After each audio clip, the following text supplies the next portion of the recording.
हर कहानी एक एहसास छोड़ जाती है, कुछ अधूरे रिश्ते, कुछ कड़वी सच्चाइयाँ।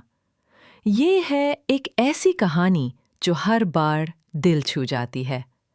शुरू करते हैं आज का हिस्सा। दोस्तों, आप लोग वीडियो को लाइक नहीं करते? कृपया वीडियो को लाइक करें और चैनल को सब्सक्राइब जरूर करें। अब ध्यान से सुनो भाई लोग, फेमस होना है तो बस एक काम करो, नीचे एक धमाकेदार कमेंट छोड़ो।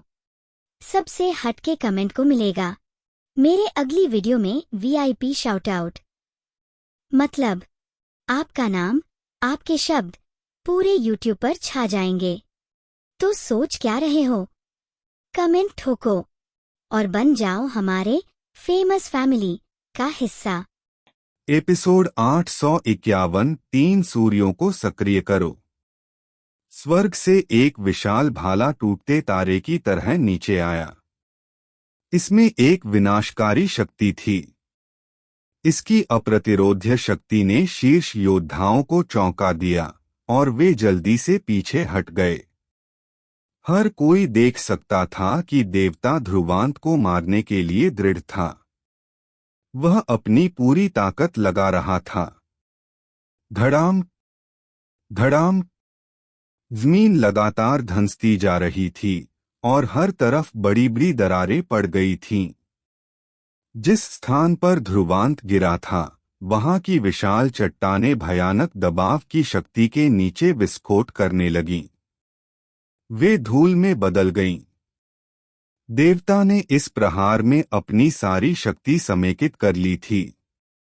आदिम तारा अवतरण दिव्य देह के साथ मिलकर शक्ति अत्यंत महान हो गई थी। यहाँ तक कि कालिका, सुरमान और लॉर्ड रणवीर ने भी अपनी भौहें चढ़ा लीं। सभी लोग उस धंसी हुई जमीन को घूर रहे थे जहां ध्रुवांत दबा हुआ था। जब से ध्रुवांत जमीन में गिरा था, तब से शांति थी। कोई नहीं जानता था कि क्या वह अब भी देवता का सामना कर पाएगा। छुपे रुस्तम के लिए अधिपति को चुनौती देना कठिन लग रहा था। क्या तुम्हें लगता है कि तुम एक चूहे की तरह छिपकर बच सकते हो? तारा भाला जमीन पर गिरा। देवता तारा अवतरण दिव्य देह के ऊपर खड़ा था और ठंडक से खंडहरों के उस फैलाव को देख रहा था। वह खंडहरों के भीतर ध्रुवांत की सांस महसूस कर सकता था। हालांकि उसने ध्रुवांत पर प्रहार किया था, वह जानता था कि इससे ध्रुवांत को ज्यादा नुकसान नहीं हुआ था। हालांकि ध्रुवांत चाहे जैसे भी छिपा हो, परिणाम वही होगा। ऐसा इसलिए था क्योंकि देवता ने एक घातक प्रहार किया था। बाहर निकलो! देवता ने अपनी मुट्ठियां भींची और तारा भाले से निकली भयानक आध्यात्मिक ऊर्जा फैल गई, जिससे पहले से ही बर्बाद जमीन और भी टूट गई। जैसे ही जमीन फटी, सभी ने गहराई में एक विशाल चट्टान पर खड़ी ड्रैगन फीनिक्स स्वर्ण कवच पहने एक आकृति देखी। एक जोड़ी काली आंखें नीचे फेंके गए भयानक प्रहार को घूर रही थीं। आखिरकार मैंने तुम्हें ढूंढ लिया, चूहे! देवता की आंखें हत्या के इरादे से भरी थीं। तारा भाला हिला और ध्रुवांत की ओर नीचे गिरा। सभी ने अपनी सांस रोक ली और ड्रैगन फीनिक्स स्वर्ण कवच पहने ध्रुवांत को देखा। वे सोच रहे थे कि ध्रुवांत देवता के घातक प्रहार का मुकाबला करने के लिए क्या करेगा। ध्रुवांत की आध्यात्मिक ऊर्जा अब तक खत्म हो जानी चाहिए थी। ध्रुवांत ने एक सांस छोड़ी। उफ! उसने धीरे से अपने हाथ ऊपर उठाए और अचानक उन्हें भींच लिया। ध्रुवांत ने गहरी आवाज में चिल्लाया, आसुरी कमल वध आध्यात्मिक व्यू। जैसे ही उसने चिल्लाना समाप्त किया, एक आश्चर्यजनक आध्यात्मिक ऊर्जा का उतार चढ़ाव उस जगह से बाहर निकला जहां वह गिरा था। इसके चारों ओर की जमीन भी धंस गई और नीचे से 4 काले कमल तैरकर ऊपर आए। जैसे ही वे घूमे, उन्होंने अत्यंत शक्तिशाली आध्यात्मिक ऊर्जा के उतार चढ़ाव का उत्सर्जन किया। क्या वह एक आध्यात्मिक व्यूह है? जब सेनाओं ने ध्रुवांत के पीछे 4 काले कमलों को देखा तो वे कमलों से निकलने वाली एक विशेष आध्यात्मिक ऊर्जा के उतार चढ़ाव को महसूस कर सकते थे। जब उन्होंने महसूस किया कि आध्यात्मिक व्यूह शक्तिशाली है तो वे चिल्लाने से खुद को रोक नहीं सके। जब देवता ने चीख सुनी तो वह प्रभावित नहीं हुआ। उसने ध्रुवांत पर शोध किया था, इसलिए वह उसके बारे में बहुत कुछ जानता था। इसमें ध्रुवांत की आध्यात्मिक व्यूह रचिता की स्थिति भी शामिल थी। वह यह भी जानता था कि ध्रुवांत ने प्रभुत्व प्रदान समारोह में चारमाश को हराने के लिए एक आध्यात्मिक व्यूह का इस्तेमाल किया था। चारमाश केवल 5वीं श्रेणी संप्रभु तक उन्नत हुआ है। उसने इस क्षेत्र में खुद को स्थिर भी नहीं किया है। तुम बहुत भोले हो अगर तुम मुझ पर वही चालें इस्तेमाल करने की सोच रहे हो। देवता ने अपने होंठ सिकोड़े और उपहास किया। उसने अपनी मुट्ठी भींची और तारा भाला नीचे दबा, ध्रुवांत को मारने के लिए तैयार। ध्रुवांत शांत दिखा और अपने हाथों से सील बदल दी। बूम! 4 काले कमल हिले और खिल गए।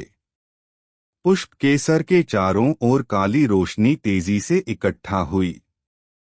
अगले ही पल पुष्प केसर से 4 विशाल काले पुंज निकले। भनभनाहट, भनभनाहट। 4 काले पुंज 4 बड़े काले ड्रैगनों की तरह एक दूसरे के चारों ओर तेजी से घूम गए। वे अपने साथ शक्तिशाली आध्यात्मिक ऊर्जा का उतार चढ़ाव लेकर आए और नीचे आ रहे तारा भाले से टकराने के लिए ऊपर उठे। धड़ाम! जब वे टकराए तो ऐसा लगा जैसे वह क्षेत्र विनाश की स्थिति में था। दृश्यमान आघात तरंगें बाहर निकलीं और जमीन तेजी से धंस गई। कुछ ही सेकंड में जमीन में एक बड़ा गहरा छेद हो गया। राजसी काली रोशनी तारा भाले से पागलों की तरह लड़ी। हर बार जब वे एक दूसरे से टकराते, छेद बड़ा होता जाता। हर कोई आक्रामक हमलों से हैरान था। हालांकि वे ध्रुवांत की शक्तिशाली रक्षा से और भी अधिक हैरान थे। सर्वशक्तिशाली तारा भाले का शक्तिशाली काले कमल आध्यात्मिक व्यूह द्वारा मुकाबला किया गया था। ध्रुवांत शांति से आकाश में हो रही भयंकर लड़ाई को देखता रहा। जब उसने चारमाश से लड़ाई की थी तब उसने आसुरी कमल वध आध्यात्मिक व्यूह का इस्तेमाल किया था। हालांकि वह तब बस सफल हुआ था और आध्यात्मिक व्यूह को अच्छी तरह से नियंत्रित करने में सक्षम नहीं था। उस समय 4 कमल अपने चरम प्रदर्शन पर नहीं थे। अब जब ध्रुवांत ने अपनी आध्यात्मिक ऊर्जा को समेकित कर लिया था और लघु हृदय दानव अवस्था की मदद से वह एक अधिक पूर्ण और शक्तिशाली आध्यात्मिक व्यूह का निर्माण और नियंत्रण करने में सक्षम था। अगर देवता ने इस आध्यात्मिक व्यूह को गंभीरता से नहीं लिया तो वह मुसीबत में पड़ जाएगा। चूहे जैसा कि ध्रुवांत ने उम्मीद की थी, देवता पीला पड़ गया। तुरुप के पत्ते जो उसने सोचे थे कि उसे द्वंद्व जीतने में मदद करेंगे, हमेशा उसे निराश करते थे। यह उसके लिए अस्वीकार्य था। तुम आज बच नहीं पाओगे, देवता हत्या के इरादे से भर गया था। जब वे ड्रैगन फीनिक्स दरार पर थे, ध्रुवांत को नरकेश को पीछे हटने पर मजबूर करने के लिए अपने सभी साधनों का उपयोग करना पड़ा था। इस प्रक्रिया में वह लगभग मारा गया था। हालांकि कुछ ही महीनों में ध्रुवांत बहुत अधिक शक्तिशाली हो गया था। यहाँ तक कि देवता को भी अब उससे लड़ने के लिए विभिन्न साधनों का उपयोग करना पड़ा। वह बहुत तेजी से आगे बढ़ा था और इसने देवता को चिंतित कर दिया था। अगर देवता ने आज ध्रुवांत को जाने दिया तो उसे यकीन नहीं था कि वह भविष्य में ध्रुवांत को हरा पाएगा। इस प्रकार ध्रुवांत को अभी मरना था। देवता की आंखों में ठंडी रोशनी चमकी। उसने अपना पैर जोर से पटका और तारा अवतरण दिव्य देह के शीर्ष पर मारा। उसकी हथेली से खून बह निकला और तारा अवतरण दिव्य देह का सिर खून से बने एक तारा मानचित्र में बदल गया। देवता चिल्लाया, रक्त तारा मानचित्र और तारा अवतरण दिव्य देह के सिर से खून फैल गया। खून रक्त किरणों में बदल गया और बिजली की गति से तारा भाले पर छप गया। बूम! तारा भाले से आध्यात्मिक ऊर्जा का उतार चढ़ाव फूट पड़ा। अंतरिक्ष उबलते पानी की तरह कांप गया और एक भयानक आध्यात्मिक ऊर्जा का तूफान फूट पड़ा। धड़ाम! 4 काले ड्रैगनों की तरह घूम रही काली किरणें हारती हुई लगीं। किरणें टूटने लगीं और अंततः विस्फोट हो गईं। तारा भाले से निकली अराजक आध्यात्मिक ऊर्जा सीधे ध्रुवांत पर गिरी, अपने साथ अपार हत्या का इरादा लेकर। हालांकि जब तारा भाले ने आसुरी कमल वध आध्यात्मिक व्यूह को नष्ट कर दिया था तो उसे भारी कीमत चुकानी पड़ी थी। तारा भाले पर फैला हुआ तारा मानचित्र धुंधला हो गया था। फिर भी प्रहार अभी भी शक्तिशाली था और इसने उन शीर्ष शक्तियों को कंपा दिया जो पंचम श्रेणी संप्रभु के शिखर पर थे। ध्रुवांत ने अपने ऊपर गिरते दिव्य भाले को देखा। हालांकि वह ड्रैगन फीनिक्स स्वर्ण कवच और ड्रैगन फीनिक्स देह द्वारा संरक्षित था, वह भयानक दबाव के कारण होने वाले चुभने वाले दर्द को महसूस कर सकता था। वास्तव में यह पर्याप्त नहीं है। ध्रुवांत बुदबुदाया। आसुरी कमल वध आध्यात्मिक व्यूह देवता के हमले का मुकाबला करने के लिए पर्याप्त शक्तिशाली नहीं था। आदिम तारा अवतरण दिव्य देह अपने नाम और रैंकिंग पर खरा उतरा। हालांकि ध्रुवांत कभी भी एक संप्रभु दिव्य देह के खिलाफ जाने से नहीं डरा था। उफ! ध्रुवांत ने अपनी हथेलियां एक साथ रखीं और अचानक तेज सुनहरी रोशनी फूट पड़ी। एक अत्यंत विशाल आकृति तुरंत प्रकट हुई। आकृति के पीछे एक बड़ा सुनहरा सूर्य लटका हुआ था और एक मजबूत दबाव उत्सर्जित कर रहा था। जब महासौर अमर देह प्रकट हुई तो देवता भी चौंक गया। वह आदिम तारा अवतरण दिव्य देह से एक अजीब उतार चढ़ाव महसूस कर सकता था। वह एक खतरे की घंटी थी। संप्रभु महाशक्ति, नव सूर्यों की शक्ति। ध्रुवांत ने अपने दिल के भीतर चिल्लाया, भनभनाहट, भनभनाहट। महासौर अमर देह की भौहों के बीच और ध्रुवांत के सीने से 2 सुनहरे सूर्य उदय हुए। एक भयानक शक्ति प्रवाहित हुई। हालांकि इतना ही नहीं था। उसके पेट के क्षेत्र में सुनहरी रोशनी इकट्ठी हुई और एक और सुनहरा सूर्य बनने लगा।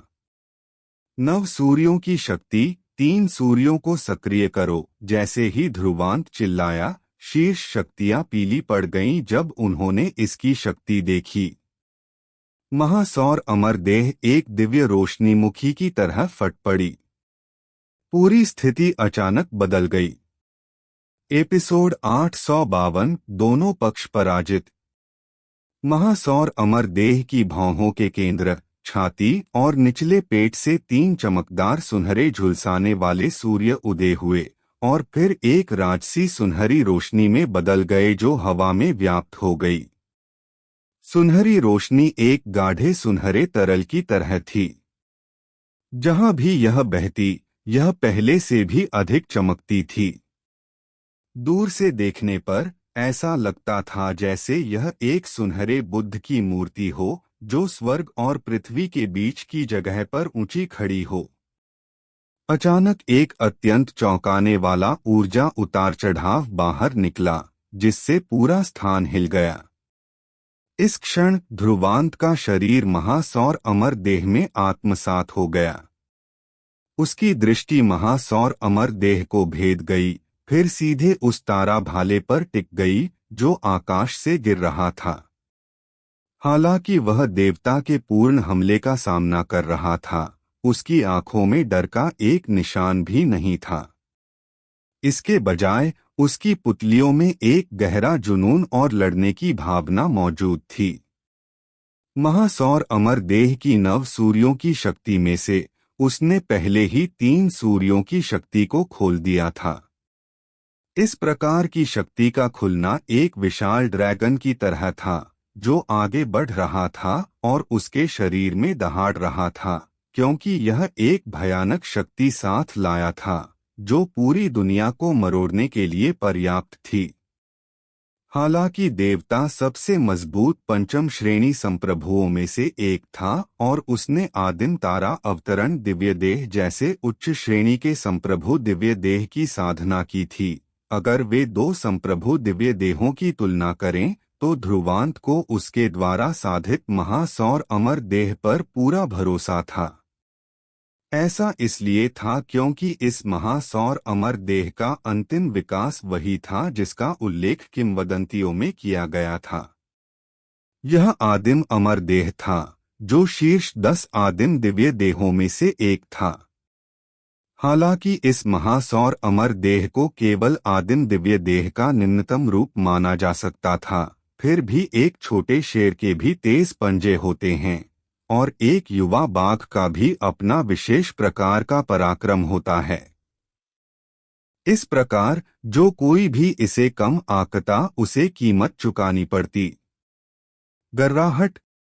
ध्रुवांत के हृदय के भीतर से एक गुस्सैल दहाड़ जैसी आवाज निकली। जब उसने अचानक दोनों हाथों से एक सील बनाई तो महासौर अमर देह ने एक हाथ से ऊपर की ओर ताली बजाई। फिर एक स्वर्णिम प्रवाह आगे बढ़ा जिसने सीधे महासौर अमर देह की विशाल भुजा को ढक लिया। तुरंत उसकी पूरी भुजा सुनहरे रंग के क्रिस्टलों की एक मोटी परत से ढक गई। सुनहरे क्रिस्टल के भीतर अनगिनत रहस्यमय और प्राचीन प्रतीक अंकित थे और एक प्रकार की भयानक शक्ति चुपचाप बाहर निकल रही थी। बूम! जब महासौर अमर देह ने अपनी विशाल हथेली से ताली बजाई तो आसपास का स्थान तुरंत उसकी हथेली के नीचे बिखर गया। एक सुनहरे रंग की आघात तरंग पागलपन में बाहर निकली जो ध्रुवांत के अंतिम हथेली के हमले में निहित भयानक शक्ति का प्रदर्शन कर रही थी। यह उसकी अपनी आध्यात्मिक ऊर्जा और महासौर अमर देह की 3 सूर्यों की शक्ति के सामंजस्य से प्राप्त शिखर था। इस दुनिया के कई शक्तिशाली लोग इस एक हथेली की चाल के कारण अपने चेहरे बदल चुके थे, जिसे ध्रुवांत ने अपनी पूरी ताकत से अभी पूरा किया था। यहाँ तक कि काफी संख्या में सबसे शक्तिशाली लोगों की अभिव्यक्तियां भी, जो पंचम श्रेणी संप्रभु तक पहुंच चुके थे, गंभीर हो गईं। उन्होंने स्पष्ट रूप से एक घने खतरनाक उतार चढ़ाव का पता लगाया। यह ध्रुवांत वास्तव में उल्लेखनीय है। यह कल्पना करना वास्तव में कठिन है कि एकमात्र चतुर्थ श्रेणी संप्रभु में ऐसी आश्चर्यजनक युद्ध शक्ति को तोड़ने की क्षमता हो सकती है। उन शक्तिशाली लोगों की आंखें सदमे से भरी थीं, क्योंकि वे जानते थे कि संप्रभु नव श्रेणियों के भीतर हर श्रेणी के बीच एक बहुत बड़ा अंतर था, और यह भी कि इस अंतर को भरना विशेष रूप से कठिन था। इस प्रकार उन्हें यह थोड़ा अविश्वसनीय लगने लगा कि ध्रुवांत वास्तव में केवल चतुर्थ श्रेणी संप्रभु की क्षमताओं के साथ इस बिंदु तक पहुंच सकता है। इसके अलावा जो महत्वपूर्ण था वह यह था कि देवता भी कोई साधारण पंचम श्रेणी संप्रभु नहीं था। उसकी क्षमताओं के अलावा उसके पास कई छिपे हुए तुरुप के पत्ते थे। इस प्रकार शायद पंचम श्रेणी संप्रभु के पद के भीतर कोई भी उसका मुकाबला नहीं कर सकता था। लेकिन अब ध्रुवांत ने यह कर दिखाया था। क्षितिज के ऊपर वह तारा भाला, जो एक टूटते तारे की किरण की तरह नीचे आ रहा था, नीचे दबा रहा था। लोग विस्मय विमुग्ध होकर घूर रहे थे। फिर यह उस विशाल सुनहरे हाथ से भयंकरता से टकराया जो ऊपर की ओर बढ़ रहा था। धड़ाम! टकराव के क्षण में दुनिया अचानक शांत हो गई। कोलाहल की अनगिनत ध्वनियां पूरी तरह से गायब हो गई थीं और समय पूरी तरह से रुक गया था। एक सुनहरे रंग का बवंडर तुरंत बनता हुआ प्रतीत हुआ, अंत में हवा में विलीन होने से पहले। कुछ ही क्षणों में यह पहले से ही ऊंचा और विशाल हो गया था। अंत में यह बाहर की ओर उग्र हो गया। सुनहरे रंग के बवंडर के भीतर आध्यात्मिक ऊर्जा पहले से ही अत्यंत प्रचंड थी। यहाँ तक कि कालिका, सुरमान और लॉर्ड रणवीर जैसे शक्तिशाली लोगों की अभिव्यक्तियां भी अचानक बदल गईं, जब उन्होंने उस तरह की विनाशकारी शक्ति देखी। और निश्चित रूप से सुनहरे रंग के बवंडर के प्रकोप ने जिन चीजों पर सबसे पहले धावा बोला, वे थे वे दो विशाल संप्रभु दिव्य देह। धड़ाम! महासौर अमर देह की भुजा, जो सुनहरे रंग के क्रिस्टलों की एक परत से ढकी हुई थी, तूफान द्वारा तुरंत कीमा बना दी गई। उसी समय देवता का तारा भाला पूरी तरह से बिखर गया। एक आघात तरंग, जिसे नग्न आंखों से देखा जा सकता था, बाहर निकली। तुरंत महासौर अमर देह और तारा दिव्य देह के विशाल शरीर पीछे की ओर उड़ गए। जब वे बाहर उड़े तो वे विशाल शरीर तुरंत कई दरारों से भर गए। स्पष्ट रूप से इस प्रकार के भयानक हमले ने सीधे उनकी शक्तिशाली सुरक्षा को कुचल दिया था। दो विशाल छायाएं पीछे की ओर उड़ी, अंत में नीचे आने से पहले अनगिनत आश्चर्यचकित निगाहों के सामने। उनके प्रभावों ने सीधे दो गहरे निशान बना दिए थे, जो लगभग 10,000 गज लंबे थे, जमीन पर पुत गए थे। रास्ते में कई पहाड़ियां सीधे हिल गईं, जब तक कि वे विस्फोट नहीं हो गईं। आकाश को विशाल चट्टानों से भर दिया जो छिटकते हुए ऊपर उड़ी। धड़ाम! एक और पहाड़ को चकनाचूर करने के बाद उन दो विशाल छायाओं की ताकतें अंततः पूरी तरह से समाप्त हो गईं। फिर जब प्रभाव फैल गया तो दो विशाल छायाएं प्रकाश बिंदुओं में बदल गईं, गायब होने से पहले। बूम! दो दयनीय आकृतियां भीतर से बाहर निकलीं, बेतरतीब चट्टानों में दुर्घटनाग्रस्त हो गईं। वे बेतरतीब चट्टानों के खंडहरों में ढह गए, हिलने में असमर्थ, सिवाय उनके खून के जो उनके शरीरों से लगातार बह रहा था। उनकी सांसें भी बेहद कमजोर हो गई थीं। एक लंबे समय के बाद क्षितिज के ऊपर वह भयानक सुनहरे रंग का तूफान आखिरकार छंट गया। इस प्रकार दुनिया में हर किसी का ध्यान जल्दी से उन खंडहरों में दो छायाओं की ओर मुड़ गया। अगर यह तथ्य नहीं होता कि उन दो छायाओं के सीने अभी भी ऊपर और नीचे हो रहे थे, तो शायद हर कोई सोचता कि वे उस भयानक टक्कर में झटके से मर गए थे। पूरी दुनिया अब चुप थी। अनगिनत शक्तिशाली लोगों की अभिव्यक्तियां हिल गई थीं। किसी ने नहीं सोचा होगा कि एक छुपे रुस्तम और एक अधिपति के बीच यह लड़ाई वास्तव में इस हद तक पहुंच जाएगी। इसने लोगों को डर से कंपा दिया। इसके अलावा ऐसा परिणाम भी उनकी अपेक्षाओं से परे था। ऐसा इसलिए था क्योंकि उन्होंने शुरू में सोचा था कि यह एक ऐसी लड़ाई होने वाली थी जहां एक अधिपति एक छुपे रुस्तम को मारता है। लेकिन अंतिम परिणाम यह था कि कोई भी पक्ष नहीं जीता। अनगिनत शक्तिशाली लोगों ने निराशा में एक दूसरे को देखा। इसके तुरंत बाद वे अपने दिलों में ठंडी हवा का एक हल्का सा घूंट लेने से खुद को रोक नहीं सके। यदि इस परिणाम की खबर फैलती तो यह निश्चित रूप से एक और बड़ी हलचल पैदा करती। हालांकि ध्रुवांत ने इस लड़ाई में कुचलने वाली जीत हासिल नहीं की। हर कोई जानता था कि उसकी युद्ध उपलब्धि कितनी चौंकाने वाली थी, सिर्फ इस तथ्य से कि उसने वास्तव में अपनी क्षमताओं को पंचम श्रेणी संप्रभु के शिखर तक पहुंचा दिया था। इसके अलावा उसने यह केवल चतुर्थ श्रेणी संप्रभु के रूप में अपनी क्षमताओं का उपयोग करके पूरा किया था।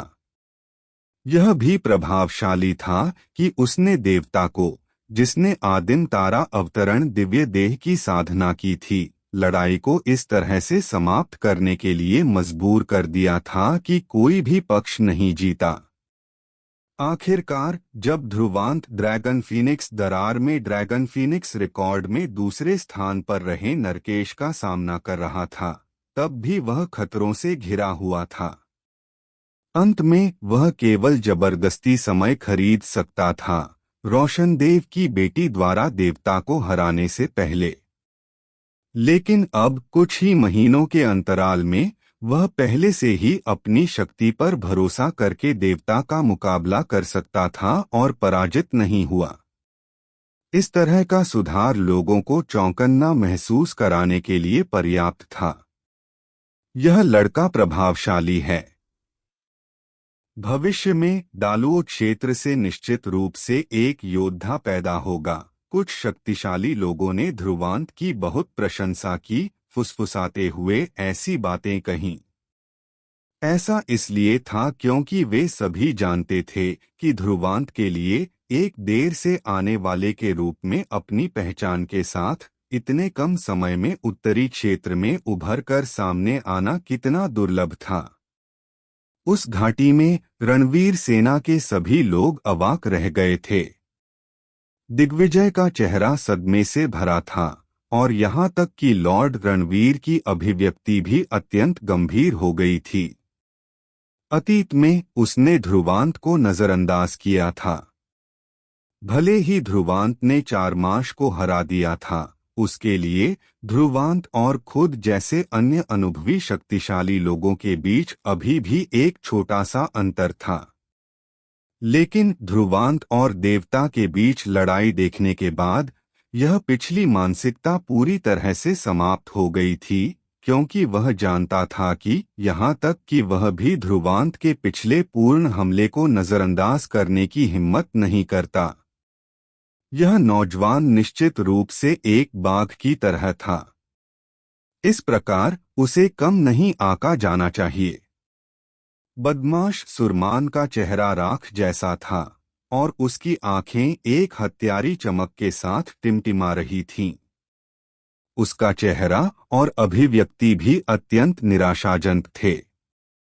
जबकि इस प्रकार के परिणाम ने उसे चौंका दिया था, उसे गुस्से के साथ साथ दिली दर्द भी महसूस हुआ। इस प्रकार का दिली दर्द स्वाभाविक था, उल्का रसायन के उनके नुकसान के कारण। आपके उपहार के लिए लॉर्ड सुरमान को बहुत बहुत धन्यवाद। इस क्षण कालिका के पहले से तनावग्रस्त चेहरे पर आखिरकार एक मुस्कान उभरी। उसकी सुंदर आंखें सुरमान को देख रही थीं जब उसने उपहास से भरी मुस्कान के साथ बात की। सुरमान के चेहरे की त्वचा फड़क उठी। उसने अपनी मुट्ठी भींची और उसकी बाहों पर नसें कांप रही थीं। जबकि दुनिया इस परिणाम से चौंक रही थी, उन खंडहरों के भीतर खून से लथपथ दो छायाएं लड़खड़ाई, फिर लड़खड़ाते हुए खड़ी हो गईं।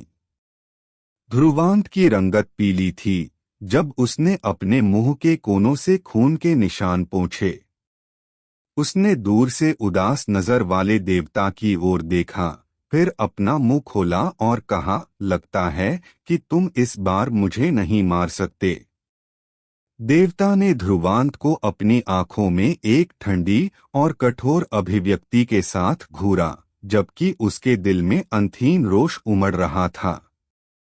हालांकि उसने ध्रुवांत को कभी कम नहीं आंका था, वह कभी उम्मीद नहीं कर सकता था कि उसे वास्तव में ऐसी स्थिति में घसीटा जाएगा जहां कोई भी पक्ष नहीं जीतेगा। इस तरह की स्थिति स्पष्ट रूप से उसके लिए अत्यंत प्रतिकूल थी, क्योंकि उत्तरी क्षेत्र की युवा पीढ़ी में ध्रुवांत की प्रतिष्ठा की तुलना उसकी अपनी से करना बस असंभव था। लेकिन आज के परिणाम की खबर फैलने के बाद शायद कोई भी सोचेगा कि ध्रुवांत के पास पहले से ही उसके बराबर होने की योग्यता थी। वह ऐसी बात कैसे सहन कर सकता था? मैं आपका उल्का रसायन सहर्ष स्वीकार करूंगा। ध्रुवांत की त्वचा की सतह पर सुनहरी रोशनी टिमटिमा रही थी। इस क्षण ड्रैगन फीनिक्स देह तेजी से हिलने लगी, क्योंकि उसके शरीर के भीतर ड्रैगन फीनिक्स रक्तसार जो बह रहा था, उसके शरीर के भीतर की गंभीर चोटों की तेजी से मरम्मत करने लगा, जिस कारण से उसने देवता से इतनी लापरवाही से लड़ने की हिम्मत की। वह ठीक यही था कि उसके पास ड्रैगन फीनिक्स देह थी, जो उसके शरीर की मरम्मत क्षमता को एक दिव्य पशु के तुलनीय बना देगी। जब तक वे घातक चोटें नहीं थीं, वह उन्हें जल्दी से ठीक करने में सक्षम होगा। देवता ने अपने होठों के कोने पर खून के निशान साफ किए जब उसने ध्रुवांत को ठंडक से देखा। थोड़ी देर बाद उसने अचानक अपना सिर उठाकर दूर के स्थान को देखा, फिर अपने आसपास को महसूस करने के लिए अपनी आंखें बंद कर लीं। फिर उसके होठों का एक कोना धीरे धीरे ऊपर उठकर एक अजीब मुस्कान बना। हालांकि यह परिणाम निश्चित रूप से मेरी अपेक्षाओं से अधिक था। देवता थोड़ा सा मुड़ा, ध्रुवांत को अपनी आंखों में एक ठंडी नजर से घूरते हुए। उसने फिर कहा, वर्तमान स्थिति अभी भी मेरे नियंत्रण में है। शायद मुझे तुम्हें बताना चाहिए कि हालांकि तुमसे लड़ने का मेरा एक मुख्य उद्देश्य तुम्हें मारना था, दूसरा उद्देश्य सिर्फ समय काटना था, क्योंकि मैं तुम्हारी दोनों टुकड़ियों को पूरी तरह से मिटा देना चाहता था। और अब तुम में से एक भी बच नहीं सकता। देवता की उंगली दूर आकाश की ओर इशारा कर रही थी। अचानक अनगिनत लाल गर्म रोशनी और छायाएं उत्तर से बह गईं, क्योंकि हत्या के इरादे से भरे भेड़ियों के हुंकार की आवाज दूर से फैल गई। जबकि दक्षिण में बर्फ के टुकड़े गिर रहे थे, और उस आकाश में जो बर्फ के टुकड़ों से भरा था, जो प्राचीन भालुओं के गुर्राने की आवाज की तरह लग रहा था, एक भयावह तरीके से फैल गया। इस क्षण कालिका और लॉर्ड रणवीर के चेहरों पर भाव अचानक बदल गए। ऐसा इसलिए था क्योंकि वे जानते थे कि यह दिव्य मंडप की अग्निवृक्ष सेना और दिव्यऋक्ष सेना थी। इसका मतलब था कि दिव्य मंडप के 10 स्वामियों में से 2 और लॉर्ड भी दौड़कर आ गए थे। इस बार वे पूरी तरह से घिर गए थे, जिससे वे एक गतिरोध में पड़ गए थे। एपिसोड 853 सैन्य सहायता। आवूल गुर्राहट। सभी के चेहरे तुरंत पीले पड़ गए जब भेड़ियों और भालुओं की हत्या के इरादे से भरी हुंकार और गुर्राहट आसमान में गूंजी और स्वर्ग और पृथ्वी के बीच प्रतिध्वनित हुई। उन्होंने जल्दी से अपने सिर ऊपर उठाए और हुंकार की दिशा में देखा। जैसे ही एक भयानक शोर कम हुआ, दूसरा उसकी जगह पर उठा, पूरी भूमि में गूंज रहा था। क्या वे दिव्य मंडप की अग्निवृक्ष सेना और दिव्यऋक्ष सेना नहीं हैं? पता चला कि देवता जानबूझकर समय काट रहा था ताकि दिव्य मंडप से सैन्य सहायता आ सके। ऐसा लगता है कि डालुओ क्षेत्र के लोग मुसीबत में पड़ने वाले हैं। कालिका महल और रणवीर महल से एक भी आत्मा बच नहीं सकती। यह देवता वास्तव में चालाक है। चूंकि अग्निवृक्ष सेना और दिव्यऋक्ष सेना प्रकट हुई हैं, लॉर्ड अग्निवृक्ष और लॉर्ड दिव्यऋक्ष भी यहाँ होने चाहिए। वे दोनों षष्ठम श्रेणी संप्रभु हैं। उनकी उपस्थिति के साथ यहाँ तक कि ध्रुवांत भी अपनी संघनित युद्ध इच्छा की आत्मा के साथ ज्यादा कुछ नहीं कर पाएगा। दालुओ क्षेत्र को इस बार भारी नुकसान होने वाला है। कालिका और लॉर्ड रणवीर ने एक साथ आकाश की ओर देखा। दोनों के चेहरे बदसूरत हो गए थे। यदि केवल सुरमान यहाँ विरोधी पक्ष पर होता तो वे अब भी उसे सावधान कर सकते थे, और वह आसानी से हमला करने की हिम्मत नहीं करता। हालांकि जब दिव्य मंडप से दो और सेनाएं आईं तो संतुलन तुरंत टूट गया। केवल उनकी दो सेनाओं के साथ तीन विरोधी सेनाओं को रोकना असंभव होगा। यह अच्छा नहीं लग रहा था। हाँ, सुरमान, तुम हमें इतने उत्कृष्ट शिकार के बारे में कैसे सूचित नहीं कर सके? अब तुम स्वार्थ की कीमत जानते हो। दूर से बर्फीली ठंडक और गहरे लाल आभामंडल फैले। फिर असंख्य आकृतियों ने आकाश को भर दिया। दो सेनाओं में बदल गईं जो क्षितिज पर राजसी ढंग से खड़ी थीं। उनकी भयानक युद्ध इच्छा हवा में तेजी से उठी। सेनाओं में से एक के अग्रभाग में लाल बालों वाला एक अधेड़ उम्र का आदमी पीछे की ओर झुका और हंसा। उसके वस्त्रों पर जलते हुए भेड़िए सरपट दौड़ रहे थे और हुंकार भर रहे थे। अगर हम आज यहाँ नहीं दौड़ते तो मुझे डर है कि दिव्य मंडप की प्रतिष्ठा तुम्हारे कारण बर्बाद हो जाती। दूसरी सेना के सामने एक हट्टा-कट्टा और भयानक आकृति खड़ी थी। वह लोहे के एक मीनार की तरह था, एक असीम दबाव उत्सर्जित कर रहा था।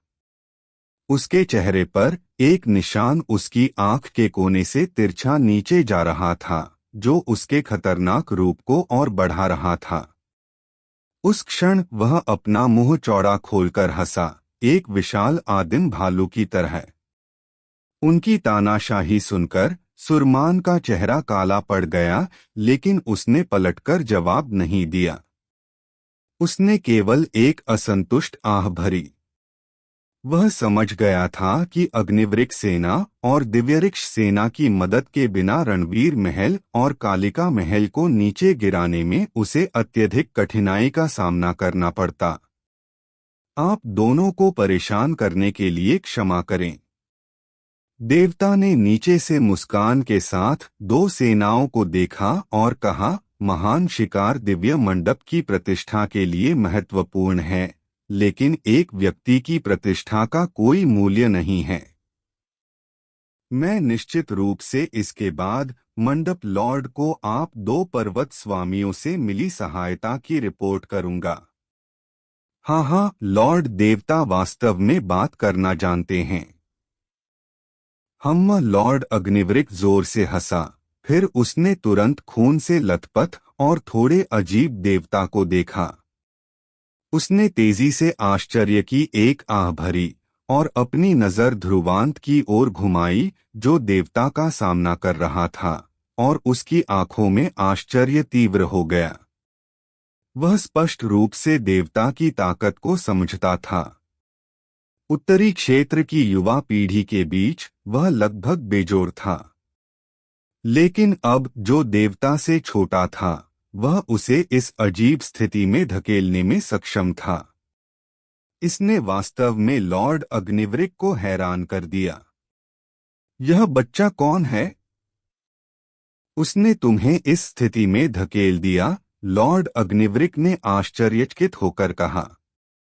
देवता की बर्फीली आंखों ने ध्रुवांत को स्कैन किया और सादे ढंग से कहा, वह उत्तरी क्षेत्र में प्रशंसित छुपा रुस्तम ध्रुवांत है।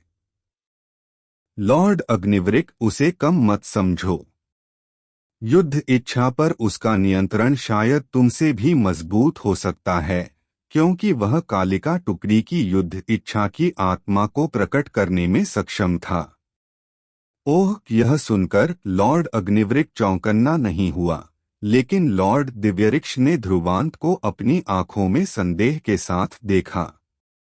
सेनाओं के नेताओं के रूप में वे समझते थे कि युद्ध इच्छा की आत्मा का क्या मतलब है, क्योंकि इसने एक सेना की ताकत को बहुत बढ़ा दिया था। कुल मिलाकर यह एक लड़ाई में दैवीय सहायता प्राप्त करने जैसा था। बेशक एक संघनित युद्ध इच्छा की आत्मा के बारे में सबसे भयावह बात यह थी कि इसने किसी को युद्ध टुकड़ी प्रेषक बनने का अधिकार प्रदान किया। इसकी सफलता की संभावना चाहे जो भी हो, एक बार जब कोई व्यक्ति युद्ध टुकड़ी प्रेषक बन जाता तो यह एक मछली के ड्रैगन द्वार में कूदने जैसा होता। जब तक एक युद्ध टुकड़ी प्रेषक, यहाँ तक कि सबसे निम्न श्रेणी का भी एक शक्तिशाली सेना को नियंत्रित करता, उसकी युद्ध शक्ति अत्यंत भयावह होती। कोई आश्चर्य नहीं कि तुमने हमें एक आपातकालीन संदेश भेजा, लॉर्ड दिव्यरिक्ष ने कहा। उसकी थोड़ी खतरनाक आंखों ने ध्रुवांत को स्कैन किया। जबकि ध्रुवांत की व्यक्तिगत ताकत उनकी सावधानी की गारंटी देने के लिए पर्याप्त नहीं थी, एक युद्ध टुकड़ी प्रेषक के रूप में उसकी क्षमता उन्हें उसे एक खतरे के रूप में देखने के लिए पर्याप्त थी। यदि इस तरह के खतरे को खत्म करने का अवसर होता तो वे जितनी जल्दी करते उतना ही अच्छा होता। देवता हल्का मुस्कुराया। हालांकि वह खून से लथपथ था, उसकी मुस्कान ने उसे आश्चर्यजनक रूप से शांत दिखाया। उसकी आंखें चाकू की तरह तेज थीं जब उसने ध्रुवांत को देखा और मुस्कान के साथ कहा, हालांकि तुमने पिछली लड़ाई में अच्छा प्रदर्शन किया है, यह तुम्हारा आखिरी होना चाहिए। देवता की भावनाएं शांत हो गई थीं। हालांकि वह पिछली लड़ाई के परिणाम से थोड़ा डर गया था। अगर ध्रुवांत को यहाँ दफनाया जाना था तो पिछले परिणाम धुएं और बादलों की तरह गायब हो जाते। उत्तरी क्षेत्र में कोई भी मृतकों को याद नहीं रखेगा। ध्रुवांत ने जब यह देखा तो अपनी भौहें सिकोड़ लीं। दिव्य मंडप के 3 पर्वत लॉर्ड सभी यहाँ थे और उनकी 3 सेनाओं ने पूरे स्वर्ग और पृथ्वी को अवरुद्ध कर दिया था। इस स्थिति से बाहर निकलना कोई आसान काम नहीं होगा। सर, कालिका ध्रुवांत के बगल में उभरी और उसने एक गंभीर चेहरे के साथ देखा। धीमी आवाज में उसने पूछा, अब क्या?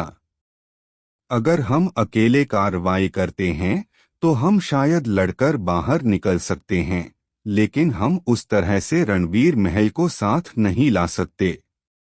कालिका टुकड़ी की युद्ध इच्छा पर ध्रुवांत के नियंत्रण के साथ वे आसपास के दुश्मनों से लड़कर बाहर निकल सकते थे यदि वे अपनी जान से लड़ते, लेकिन उन्हें रणवीर महल को छोड़ना पड़ता। ओहो, अब क्या है? अपने दोस्तों को छोड़ रहे हो? अगर यह जनता को पता चल जाए तो मुझे डर है कि कालिका महल का डालुओ क्षेत्र में शायद ही कोई स्थान होगा। ध्रुवांत के जवाब देने से पहले मुस्कुराते हुए देवता ने पहले ही कालिका के इरादों को पढ़ लिया था। कालिका की आंखों में आश्चर्य की एक झलक दिखाई दी। देवता अत्यधिक चालाक था। वह अपने शब्दों से रणवीर महल को उकसाने की कोशिश कर रहा था। लॉर्ड कालिका, लॉर्ड ध्रुवांत, अगर आपको अवसर दिखे तो कृपया तुरंत भाग जाएं। बस भविष्य में मौका मिलने पर हमारा बदला लेना याद रखें।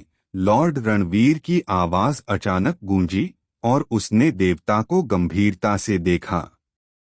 फिर उसने अपनी नजर ध्रुवांत और कालिका की ओर घुमाई और उसकी आमतौर पर उदास आंखें इस क्षण बहुत शांत दिखाई दीं। लॉर्ड रणवीर शायद बड़े दिल वाला नहीं था, लेकिन उसका दिमाग भी सुस्त नहीं था, वरना वह डालुओ क्षेत्र के 9 स्वामियों में से एक नहीं बनता। इस तरह उसने देवता के विचारों को नोटिस किया और वह देवता की साजिश को काम करने नहीं देगा। हो, जैसा कि लॉर्ड रणवीर से उम्मीद थी, ऐसा करिश्मा, देवता ने मुस्कान के साथ शांति से कहा। यदि ऐसा है तो जिस क्षण कालिका महल हमें तोड़ देगा वही रणवीर महल के पूर्ण विनाश का क्षण होगा। मुझे आजमाओ, लॉर्ड रणवीर ने देवता को बर्फीली आवाज से चुनौती दी। उसकी ठंडी आंखें भेदने वाले हत्या के इरादे से भरी थीं। देवता हवा में स्थिर रूप से उठा और उसकी बाज जैसी आंखों ने आकाश और पृथ्वी में मौजूद अन्य सेनाओं का सर्वेक्षण किया। उसने कहा, यह दिव्य मंडप और डालुओ क्षेत्र के बीच की लड़ाई है। मुझे उम्मीद है कि आप बाकी लोग कृपया हमें अकेला छोड़ देंगे। यह सुनकर अन्य सेनाओं के दिल कांप उठे। वे समझ गए कि देवता मैदान साफ करने, विरोधियों को हटाने की तैयारी कर रहा था। कोई भी अपने सही दिमाग में इस भयंकर लड़ाई में हस्तक्षेप नहीं करेगा।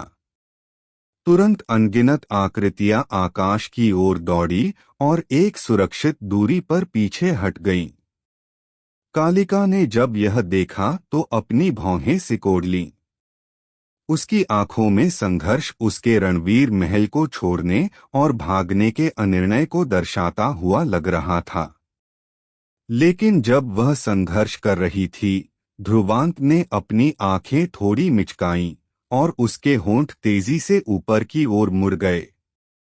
उसका तनावग्रस्त शरीर धीरे धीरे शिथिल हो गया। उसने ऊपर देवता को देखा और हंसी के साथ कहा, ऐसा लगता है कि तुम सोचते हो कि तुम आज जीत गए हो। देवता ने ध्रुवांत को एक कठोर चेहरे से घूरा। क्या तुमने सोचा था कि तुम इसे पलट सकते हो? तुम्हारे पास अभी भी कितनी आध्यात्मिक ऊर्जा है? तुम कालिका टुकड़ी की युद्ध इच्छा को किस हद तक नियंत्रित कर सकते हो? अगर तुम बुद्धिमान हो तो मैं तुमसे आत्मसमर्पण करने का आग्रह करता हूं, वरना कालिका टुकड़ी को पूर्ण सर्वनाश का सामना करना पड़ेगा। ध्रुवांत मुस्कुराया। हम रणवीर महल को नहीं छोड़ेंगे। उसके शब्दों ने घाटी में रणवीर टुकड़ी के बीच हलचल मचा दी और कृतज्ञता की अनगिनत निगाहें उसकी ओर डाली गईं। यहाँ तक कि लॉर्ड रणवीर और दिग्विजय भी उस क्षण हैरान थे। ध्रुवांत के साथ उनके संबंध काफी तनावपूर्ण थे, इसलिए उन्होंने उम्मीद नहीं की थी कि ध्रुवांत उन्हें बचाना चाहेगा, यहाँ तक कि ऐसी विकट परिस्थिति में भी।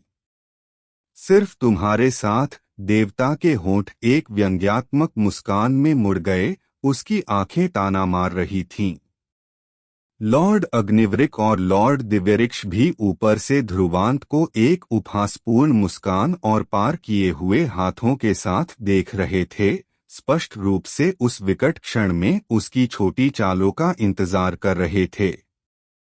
ध्रुवांत ने ऊपर देखा और मुस्कान के साथ बोला, तुमने सोचा कि मैं वास्तव में उन्माद में था, इतनी देर तक साथ खेलने को तैयार था ताकि तुम समय काट सको। देवता की आंखें गंभीर हो गईं और उसने ध्रुवांत को बर्फीली ठंडक से घूरा। तुम अकेले नहीं हो जो समय काट सकते हो और सैन्य सहायता का इंतजार कर सकते हो। ध्रुवांत हल्का मुस्कुराया और फिर उसने आकाश की ओर इशारा किया। उसने कहा, कृपया मुझे क्षमा करें। इस बार मेरे पास तुमसे थोड़ी अधिक सैन्य सहायता है। बूम! दूर का स्वर्ग और पृथ्वी अचानक हिल रहे थे।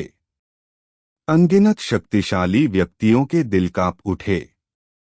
जैसे ही उन्होंने ऊपर देखा, वे प्रकाश की 3 राजसी धाराओं को उनकी ओर दौड़ते हुए और उनके परिवेश को घेरते हुए देख सकते थे।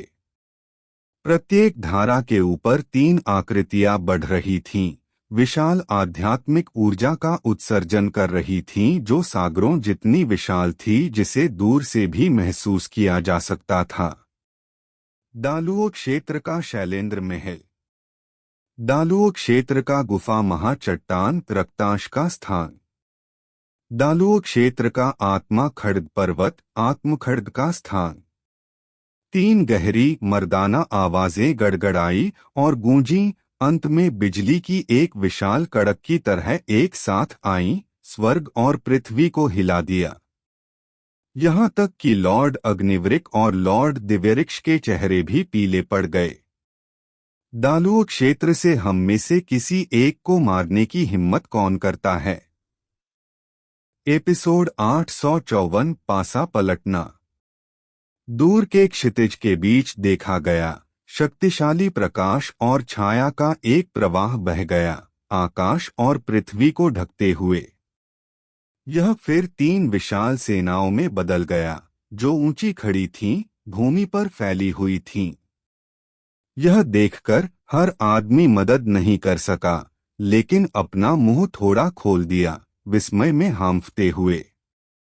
केवल एक लंबे समय के बाद क्या उन्होंने एक गहरी सांस ली, जबकि एक दूसरे को घूर रहे थे। उनके आश्चर्य के लिए ये 3 लॉर्ड श्रेणी की सेनाएं थीं जो अभी-अभी डालुओ क्षेत्र में पहुंची थीं।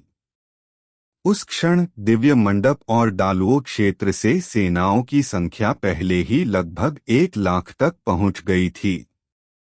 यह आंकड़ा अकेले ही लगभग बड़े पैमाने पर लड़ाई शुरू करने के लिए पर्याप्त था। बहुतों ने नहीं सोचा होगा कि मूल रूप से एक छोटी सी घेराबंदी वास्तव में इतने बड़े सैन्य टकराव में बदल जाएगी। यदि ये दोनों पक्ष वास्तव में युद्ध में शामिल होते तो निश्चित रूप से एक तूफानी लड़ाई होती, जिसके परिणामस्वरूप कई लाशें पूरे मैदान में बिखरी होती। निश्चित रूप से बहुत सारा खून भी बहता, जमीन को लाल रंग से रंगने के लिए पर्याप्त। सेनाएं जो इस भूमि पर देख रही थीं, धीरे धीरे पीछे हटने लगीं।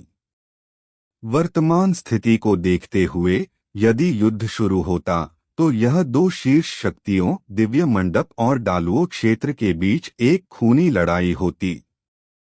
उनकी क्षमताओं को देखते हुए कोई भी अन्य सेना परिणाम नहीं संभाल पाती यदि वे इस लड़ाई में शामिल होते।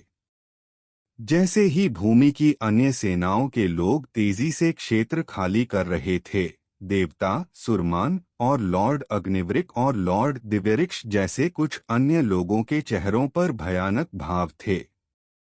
जाहिर है उन्होंने यह अनुमान नहीं लगाया था कि डालुओ क्षेत्र के पास इतनी वीर सैन्य सहायता होगी। लॉर्ड शैलेंद्र की ताकत डालुओ क्षेत्र के राजकुमारों में शीर्ष 3 में से थी। लॉर्ड रक्तांश और लॉर्ड आत्मखड्ग भी काफी प्रसिद्ध थे और उनके आदेशों के तहत सेनाएं भी असाधारण रूप से वीर थीं। उन्हें कालिका महल की सेनाओं और सभी घायल रणवीर हॉल के साथ मिलाने के बाद दोनों पक्षों के बीच ताकत का अंतर लगभग तुरंत उलट गया था। ऐसा इसलिए था क्योंकि दिव्य मंडप की तरफ केवल 3 षष्ठम श्रेणी संप्रभु थे।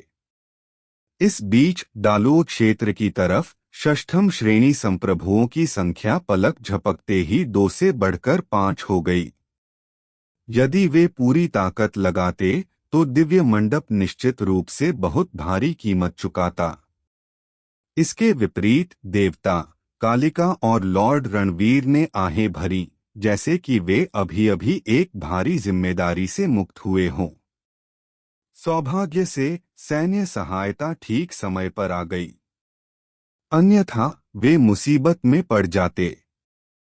तो तुम शुरू से ही सैन्य सहायता का इंतजार करने की योजना बना रहे थे, कालिका ने ध्रुवांत पर अपनी आंखें घुमाईं। यह आदमी वास्तव में देवता की तरह चालाक था। दोनों में तीव्र हत्या के इरादे थे। केवल कालिका महल के लिए उपलब्ध सेनाओं के साथ स्वर्गीय मगरमच्छ टुकड़ी को हराने के लिए मुझे डर है कि हम उसके लिए काफी कीमत चुका रहे होंगे। इसलिए सैन्य सहायता का इंतजार करना सबसे अच्छा विकल्प था। ध्रुवांत मुस्कुराया, फिर कहा, मैंने कभी नहीं सोचा था कि देवता भी वही सोच रहा होगा। सौभाग्य से हमारी सैन्य सहायता उसकी तुलना में मजबूत है। कालिका ने सिर हिलाया। वह अंत में अपनी चिंता छोड़ सकती थी, क्योंकि अभी स्थिति स्पष्ट रूप से डालुओ क्षेत्र के लिए अधिक लाभप्रद थी। इस बार यह देवता, सुरमान और उनके लोगों की बारी होनी चाहिए चिंता करने की। है मैं सोच रहा था कि हमारे खिलाफ कौन लड़ रहा था। डालू क्षेत्र। तो यह दिव्य मंडप है। हम। हालांकि उनके पास कोई मजबूत लोग नहीं लगते, क्योंकि न तो लॉर्ड स्वर्गनाग और न ही लॉर्ड श्वेतव्याघ्र यहाँ हैं। आकाश में लॉर्ड शैलेंद्र अपने हाथों को अपनी पीठ के पीछे रखकर खड़े थे। युद्ध इच्छा से भरी शैलेंद्र सेना को संबोधित करने के लिए तैयार हो रहे थे। उनकी हंसी की आवाज, जिसमें मजबूत दबाव था, युद्ध के मैदान में बज रही थी। लॉर्ड शैलेंद्र का एक दुर्जय आचरण था और डालुओ क्षेत्र के राजकुमारों के बीच उनकी बहुत उच्च रैंकिंग भी थी। वह जल्द ही शीर्ष 3 का हिस्सा भी बन सकते थे। प्रतिष्ठा के मामले में वह इस भूमि के कालिका, लॉर्ड रणवीर और अन्य 2 राजकुमारों से भी अधिक प्रसिद्ध थे। और जाहिर है उनके पास अपने आचरण से मेल खाने की शक्ति थी। हालांकि लॉर्ड शैलेंद्र अन्य राजकुमारों की तरह ही एक षष्ठम श्रेणी संप्रभु थे, ध्रुवांत महसूस कर सकता था कि उन्होंने जो दबाव डाला वह निश्चित रूप से उनसे अधिक मजबूत था। इस युद्ध के मैदान में, चाहे वह डालुओ क्षेत्र या दिव्य मंडप के रैंकों के बीच हो, लॉर्ड शैलेंद्र से अधिक शक्तिशाली कोई शक्तिशाली व्यक्ति नहीं लगता था। इसलिए उनके शब्दों ने सुरमान, लॉर्ड अग्निवृक और लॉर्ड दिव्यऋक्ष के चेहरे सभी उदास कर दिए थे। हालांकि तीनों में से किसी ने भी पलटकर जवाब नहीं दिया। ऐसा इसलिए था क्योंकि वे महसूस कर सकते थे कि लॉर्ड शैलेंद्र की शक्ति पहले ही षष्ठम श्रेणी संप्रभु के शिखर तक पहुंच गई थी, जिसका अर्थ है कि वह पहले से ही उनसे अधिक मजबूत स्तर पर थे। हालांकि देवता वर्तमान में काफी शांत था। उसने सीधे लॉर्ड शैलेंद्र को देखा, फिर कहा, अगर लॉर्ड स्वर्गनाग और लॉर्ड श्वेतव्याघ्र यहाँ होते तो शायद लॉर्ड शैलेंद्र ऐसे शब्द नहीं बोलते।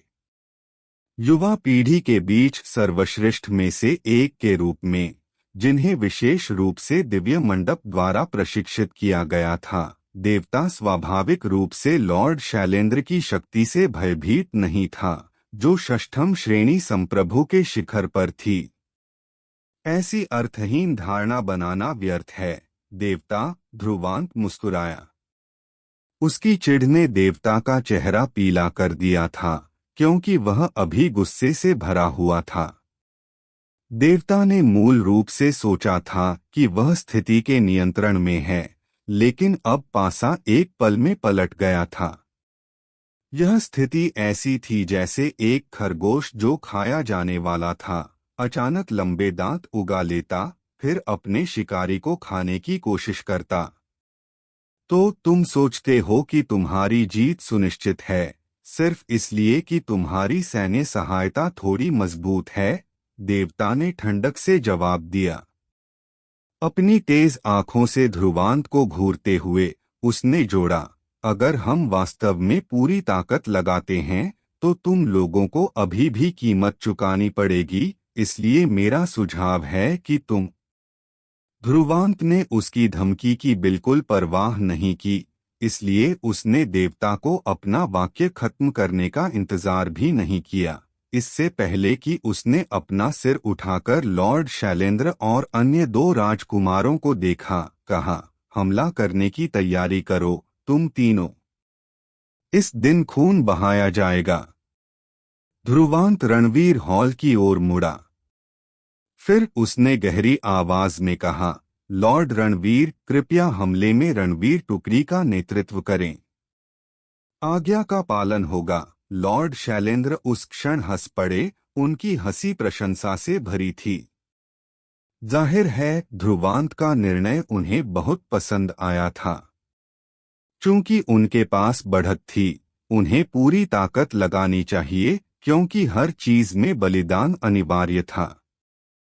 कोई रास्ता नहीं था कि उन्हें आवश्यक कार्यों से बचना चाहिए, सिर्फ इसलिए कि कीमत चुकानी पड़ी थी। जैसे ही लॉर्ड शैलेंद्र की जोरदार हंसी फीकी पड़ी, शक्तिशाली शैलेंद्र सेना ने तुरंत जोर से चिल्लाया। उनकी चीखें गड़गड़ाते हुए गरज की तरह थीं, जमीन पर जोर से गूंज रही थीं। इस बीच उनके बीच एक आश्चर्यजनक युद्ध इच्छा उठी। शैलेंद्र सेना की संख्या पहले ही 10,000 से अधिक पहुंच गई थी। इसका पैमाना कालिका टुकड़ी से कहीं अधिक बड़ा था। इस एक बिंदु ने ही दिखाया था कि शैलेंद्र हॉल डालुओ क्षेत्र के भीतर कितना गहरा जमा हुआ था। भले ही कालिका महल इस वर्ष अपनी पूरी ताकत से पकड़ बना रहा था, फिर भी उनके और ऐसे ऐतिहासिक लॉर्ड श्रेणी बल के बीच एक बड़ा शक्ति अंतर मौजूद था। अन्य दो ने भी शैलेंद्र सेना का अनुसरण किया, अपनी सेनाओं की युद्ध इच्छाओं को बढ़ाते हुए। तीनों सेनाओं ने सीधे अग्निवृक्ष सेना और दिव्यऋक्ष सेना को देखा। देवता, सुरमान और अन्य के चेहरे पूरी तरह से पीले थे। जाहिर है उन्होंने उम्मीद नहीं की थी कि ध्रुवांत इतना निर्णायक होगा। ऐसा लगभग लग रहा था जैसे उसे इस खूनी युद्ध के लिए चुकाई जाने वाली बड़ी कीमत की बिल्कुल परवाह नहीं थी।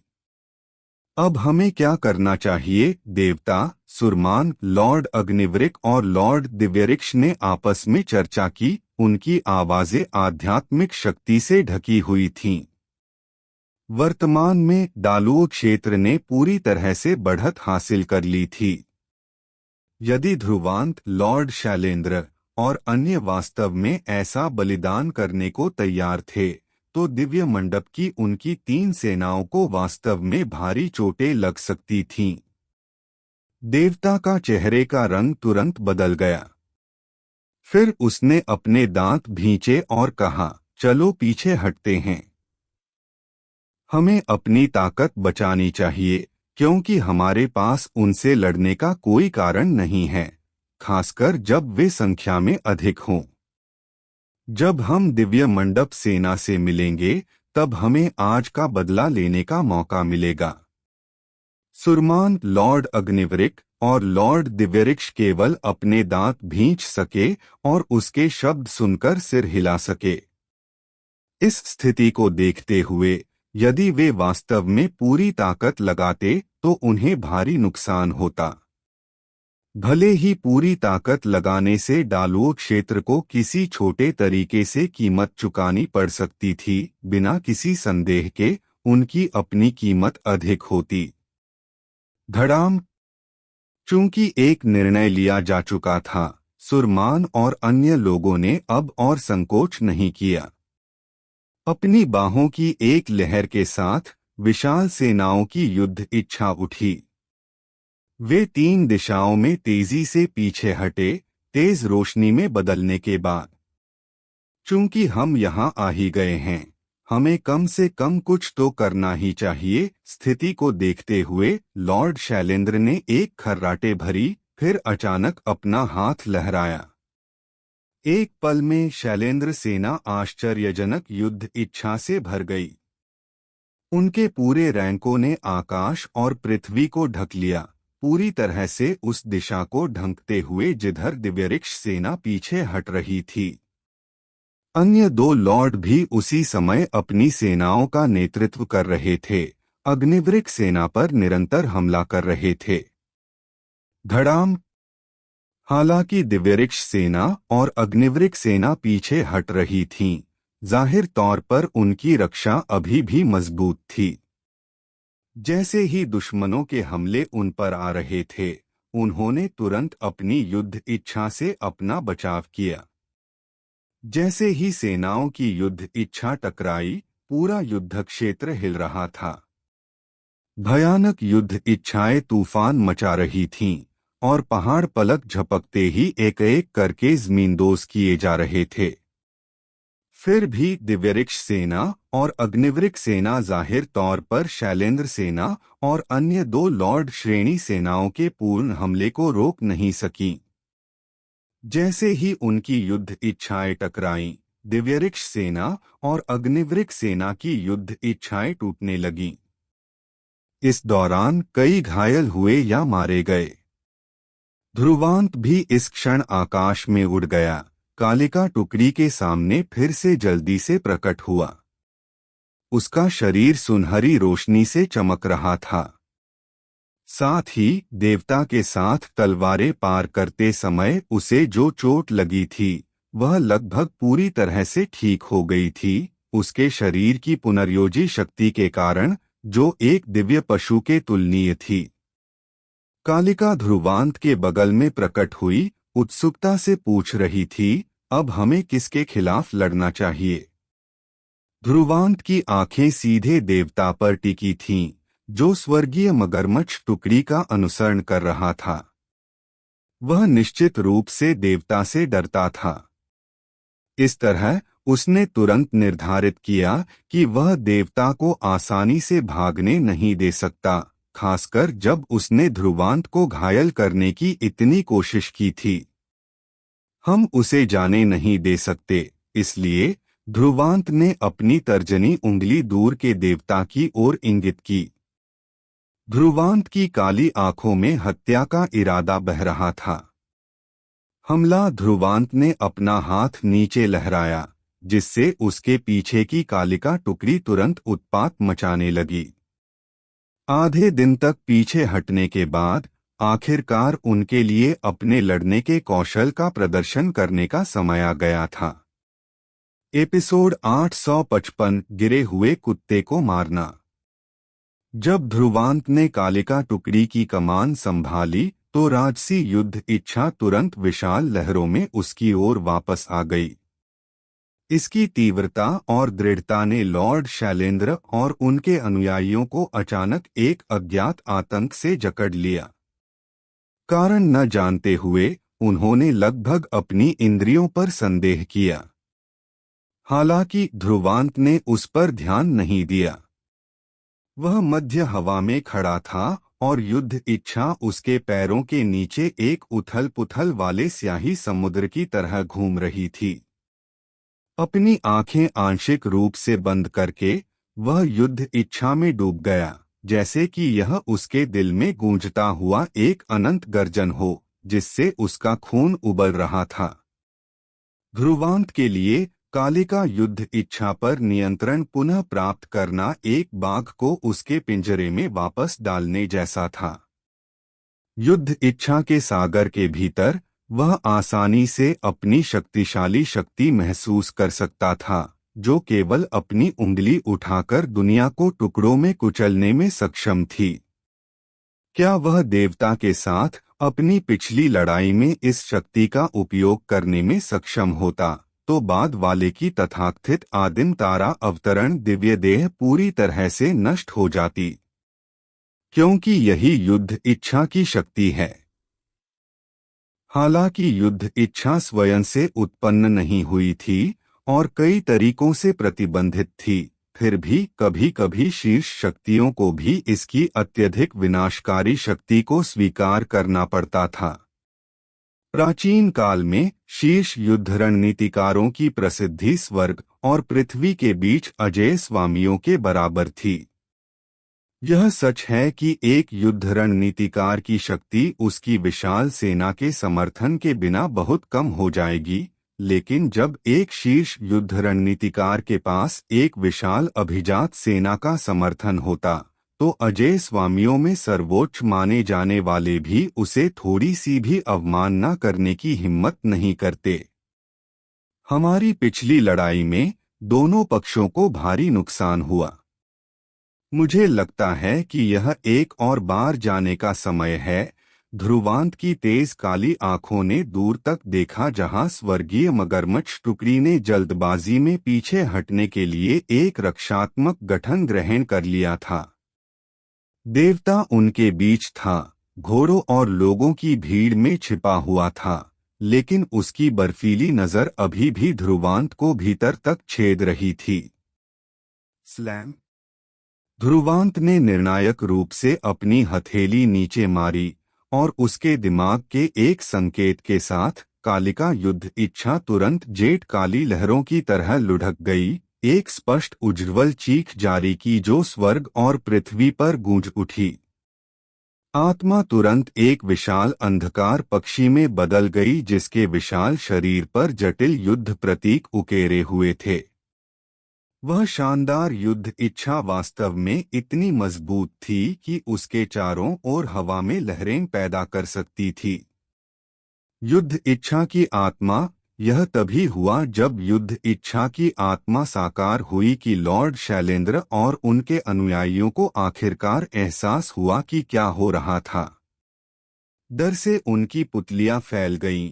उन्होंने ध्रुवांत की दिशा में देखा।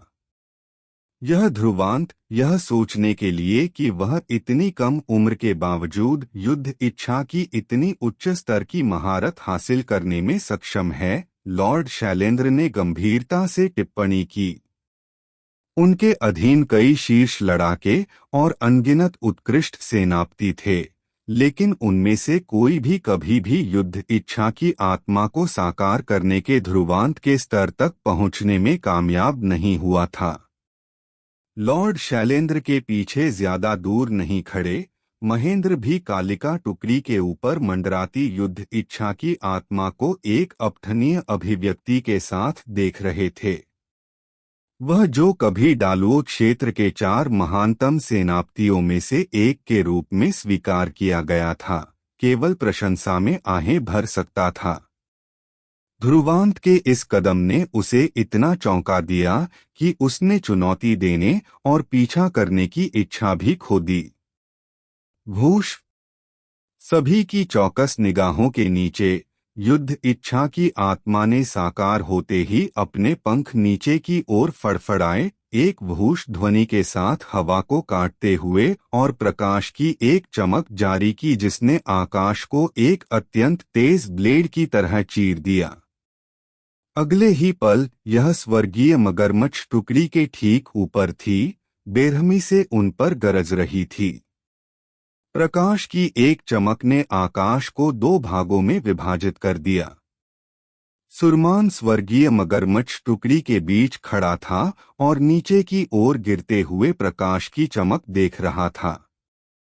ठंडे पसीने में नहाते हुए उसने तुरंत एक शक्तिशाली गर्जन किया। स्वर्गीय मगरमच्छ की युद्ध इच्छा। बूम। एक लाल युद्ध इच्छा अचानक स्वर्गीय मगरमच्छ टुकड़ी के बीच से ऊपर की ओर उठी और युद्ध इच्छा की पट्टियों में बदल गई जो क्षितिज पर यात्रा करती थीं।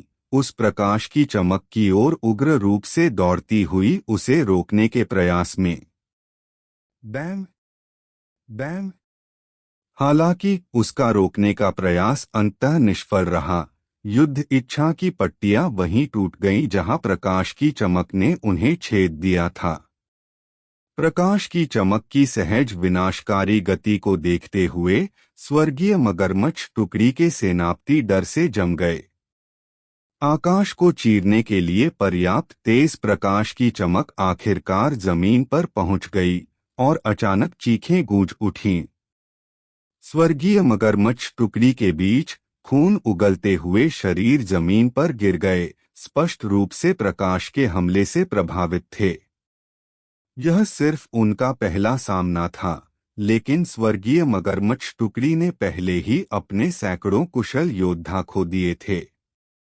सुरमान के चेहरे की मांसपेशियां तेजी से फड़क रही थीं, जिससे उसे एक जंगली रूप मिल रहा था। उसके बगल में देवता का चेहरा गुस्से से पीला पड़ गया था। उसने कभी उम्मीद नहीं की थी कि ध्रुवांत कालिका टुकड़ी की कमान संभालने के बाद इतना शक्तिशाली हो जाएगा।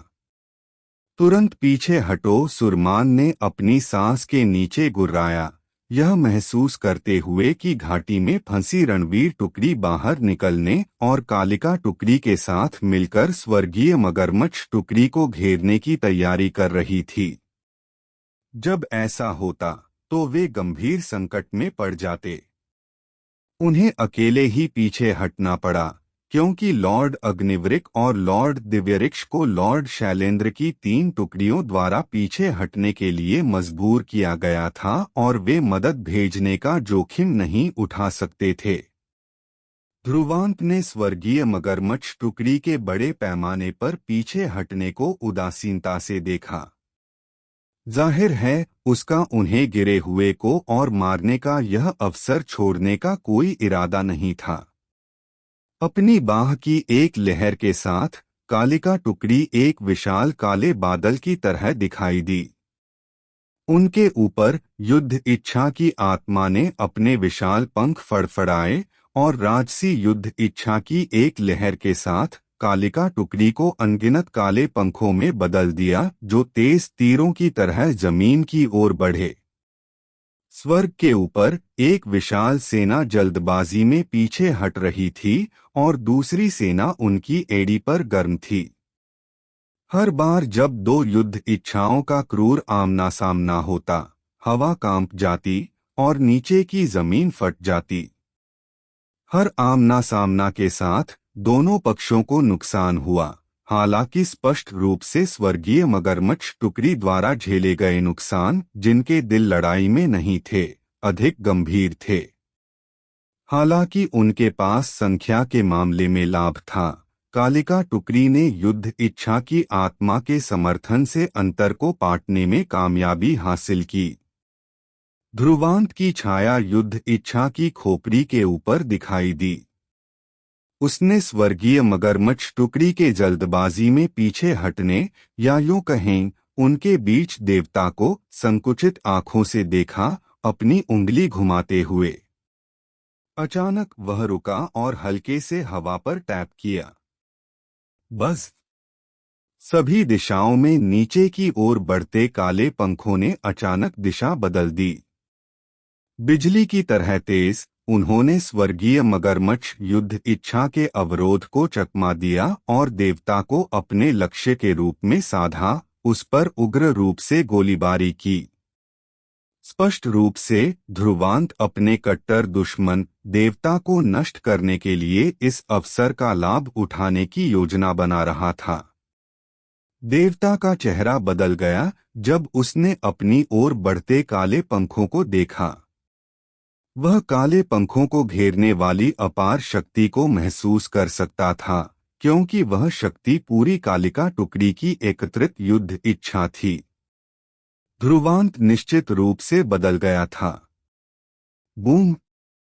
यह जानने के बावजूद देवता भी असहाय रूप से मौत का इंतजार करने वाला प्रकार नहीं था। एक धीमी गुर्राहट के साथ उसने अपनी सारी पुनः प्राप्त आध्यात्मिक ऊर्जा को बिना रोके जारी किया। एक विशाल छाया ने फिर से उसके चारों ओर आकार लिया। यह प्रभावशाली आदिम तारा अवतरण दिव्य देह था। ध्रुवांत मुस्कुराया जब उसने आदिम तारा अवतरण दिव्य देह को देखा। अपनी उंगली के हल्के झटके के साथ दर्जनों काले पंखों ने शून्य को छेद दिया और बेरहमी से आदिम तारा अवतरण दिव्य देह पर उतरे। टिंग! हिंसक आध्यात्मिक ऊर्जा लुढ़क गई और आदिम तारा अवतरण दिव्य देह, जिसने ध्रुवांत को पहले बहुत दुख दिया था, तुरंत टूट गई। देवता की छाया ने लापरवाही से हमला किया, जिसके परिणामस्वरूप उसके शरीर पर कई घावों से खून बह निकला। उसका चेहरा चादर की तरह सफेद हो गया। यह सिर्फ उनका पहला टकराव था, लेकिन देवता पहले ही हार चुका था। क्रैश! जो लोग अभी भी इस अराजक दृश्य को सुरक्षित दूरी से देख रहे थे, वे सभी स्तब्ध थे। कौन सोचता कि ध्रुवांत, जिसे देवता के साथ बराबरी पर आने के लिए खुद को थकाना पड़ा था, अब इतना शक्तिशाली था कि उसे बाद वाले को हराने के लिए केवल एक ही प्रहार की आवश्यकता थी। जबकि ध्रुवांत ने सिर्फ अपनी ताकत पर भरोसा नहीं किया, बल्कि पूरी कालिका टुकड़ी की केंद्रित शक्ति की मदद ली थी। यह एक युद्ध क्षेत्र था और कोई भी इस बात की परवाह नहीं करता कि उसने केवल बाहरी मदद से लड़ाई जीती। केवल परिणाम महत्वपूर्ण था, प्रक्रिया नहीं। केवल एक मूर्ख ही पूर्ण निष्पक्षता की अवधारणा में विश्वास करेगा। ध्रुवांत ने बुरी तरह पराजित देवता को ठंडक से देखा। बाद वाले के पास अब वह जोश नहीं था जो पहले उनके बीच एक-एक की लड़ाई के दौरान था, क्योंकि दोनों अब एक ही स्तर पर नहीं थे। इसका अपनी आस्तीन के एक झटके के साथ दर्जनों काले पंख फिर से पूरी स्वर्गीय मगरमच्छ टुकड़ी को घेरने वाले काले पंखों के बीच से चुपचाप निकले, बुरी तरह पिटे हुए देवता की ओर बढ़ते हुए। स्पष्ट रूप से ध्रुवांत इसे अंत तक देखने का इरादा रखता था। देवता ने तुरंत ध्रुवांत के हत्यारे इरादे को महसूस किया और तत्काल पीछे हट गया। उसका चेहरा पीला पड़ गया। उसने महसूस किया कि वह अकेले ध्रुवांत और कालिका युद्ध इच्छा पर उसकी महारत का मुकाबला नहीं कर सकता। हालांकि ध्रुवांत स्पष्ट रूप से उसे पीछे हटने का मौका नहीं देने वाला था। विशाल कालिका युद्ध इच्छा से घिरे अत्यंत तेज काले पंखों ने बिजली की तरह शून्य को छेद दिया। कुछ ही सांसों में देवता के ऊपर पहुंचे और उग्र रूप से नीचे की ओर गोलीबारी शुरू कर दी। देवता का भागने का रास्ता अवरुद्ध हो गया था और वह फंस गया था। बूम! हालांकि जैसे ही काले पंख देवता के शरीर को उड़ाने वाले थे, सुरमान बिजली की गति से उसके सामने प्रकट हुआ और एक भयानक गर्जन के साथ एक राजसी युद्ध इच्छा को तूफान की तरह विस्फोटक रूप से जारी किया। पिंग! जैसे ही काले पंख हिंसक तूफान जैसी आध्यात्मिक ऊर्जा के संपर्क में आए, वे उड़ गए। मेरे सामने किसी को मारने की हिम्मत कैसे हुई, तुम अभिमानी बच्चे जो अभी भी अनुभवहीन हो। सुरमान ने ध्रुवांत को क्रूरता से घूरा और स्वर्गीय मगरमच्छ टुकड़ी पर भौंका, पहले पीछे हटो, मैं इस अभिमानी बच्चे से निपटूंगा। सुरमान के हिंसक गर्जन का सामना करते हुए ध्रुवांत ठंडक से मुस्कुराया और अचानक एक हाथ से एक सील बनाई। युद्ध इच्छा की आत्मा ने अपना सिर पीछे फेंका और एक जोरदार चीख निकाली और तुरंत भयानक युद्ध इच्छा स्वर्ग और पृथ्वी पर उतरी। तुम सोचते हो कि तुम सिर्फ इसलिए महान हो क्योंकि तुम एक षष्ठम श्रेणी संप्रभु हो। ठीक है, अगर तुम जोर देते हो तो मैं तुम्हें अपनी कालिका टुकड़ी के युद्ध ध्वज के लिए बलिदान के रूप में इस्तेमाल करूंगा। आकाश को भरने वाले काले पंखों ने एक वहूश के साथ दिशा बदल दी और सुरमान को अपने लक्ष्य के रूप में लॉक करते हुए स्पष्ट हत्यारे इरादे से उसकी ओर उग्र रूप से गोली मारी। स्वर्ग और पृथ्वी के बीच सभी लोगों ने सदमे में एक सांस ली। ध्रुवांत की धृष्टता, यह सोचने के लिए कि उसने वास्तव में एक पूरी टुकड़ी की शक्ति का उपयोग करके एक षष्ठम श्रेणी संप्रभु का सर्वनाश करने का इरादा किया था। आगे क्या होने वाला है, ये जानने के लिए कहानी को सुनते रहिए। और अगर आपको हमारी कहानी पसंद आए तो हमारे चैनल रामजय एस्पायर टॉक्स को सब्सक्राइब करना न भूलें और वीडियो को हाइप भी करें। क्या आप भी हर महीने ऑनलाइन पैसे कमाना चाहते हैं लेकिन सही रास्ता नहीं मिल रहा? तो अब ढूंढना बंद कीजिए। टेक सैवी फ्रंट पर पाएं हर तरीका, ब्लॉगिंग, एफिलिएट, यूट्यूब और भी बहुत कुछ, वो भी आसान हिंदी में और बिल्कुल फ्री। आज ही विजिट करें हमारी वेबसाइट techsavvyfront.blogspot.com, क्योंकि मौका हर दिन नहीं मिलता।